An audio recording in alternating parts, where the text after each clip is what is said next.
первый взгляд вроде бы обычная парковка на тротуаре, черный автомобиль, Land Rover. Но тут не все так просто.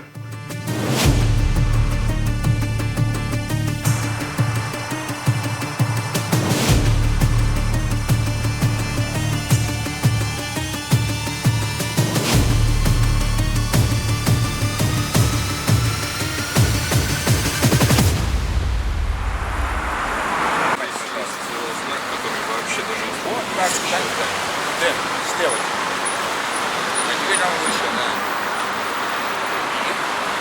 Тут даже остановка запрещена. Не то, что я могу скрутиться.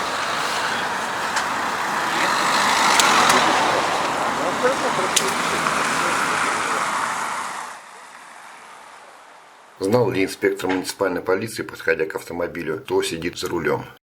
В ночь на 26 сентября 2019 года сотрудники полиции обнаружили, что во дворе полицейского участка, расположенного на улице Рия в Тарту, горит автомобиль, припаркованный на штрафстоянке. Полицейские схватили огнетушители и сдерживали огонь до прибытия спасателей, которые в итоге и потушили возгорание окончательно. По словам главы криминального бюро Ливонской префектуры Райна Восмана, собранные первоначальные доказательства сразу указывали на то, что это мог быть преднамеренный поджог.